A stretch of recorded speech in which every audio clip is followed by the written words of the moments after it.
Hello বন্ধুরা, সবাই কেমন আছো? আশা করি সবাই ভালো আছে। তো আজকে আমি যাচ্ছিলাম পাথর চাপড়ি খেলা দেখতে, আর আমার ভাইও যাচ্ছিল আমার সাথে, নিয়ে চলে গেলাম একসঙ্গে খেলা দেখার জন্য। রাস্তায় যেতে যেতে আমার বন্ধুর দোকানে গিয়েছিলাম। গত 3 দিন ধরে আমার বন্ধু কোথাও নিখোঁজ ছিল, সেই জন্য দেখা করে নিলাম একবার ওকে। এরপরে আমি আমার ভাই একটু বসেছিলাম এখানে বাস স্ট্যান্ডের সামনে, কিন্তু বাস এখনো পর্যন্ত আসেনি, সেই জন্য আমরা দাঁড়িয়েছিলাম, ওয়েট করছিলাম বাসের জন্য।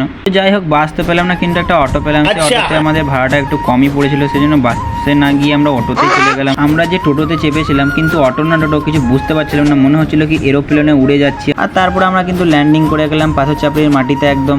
এরপরে ভাই মাঠে এত দর্শক দেখলাম, সবাই যে যেখান থেকে পেরেছে বাথরুম করতে করতে, বাজার করতে করতে, যে যেখান থেকে পেরেছে সব খবর পেয়ে ছুটতে চলে এসেছে মাঠে খেলা দেখার জন্য। তার মধ্যে আমি আমার ভাইও এসেছি খেলা দেখতে, এবং এখানে খেলা দেখছিলাম। আজকে কোয়ার্টার ফাইনালের অন্তিম ম্যাচ ছিল। এখানে একটা ফ্রি কিক আদায় করেছিল, সেখান থেকে ভালো করে শট মারতে পেরে বল গিয়েছিল বাইরে। এরপর শেষ কোয়ার্টার ফাইনাল খেলা দেখে আমরা ওখান থেকে বেরিয়ে গেলাম এবং টোটো ধরে আমরা চলে গেলাম বাড়ি। ভিডিওটি কেমন লেগেছে অবশ্যই জানাবে কমেন্টে, এবং টাটা বাই বাই।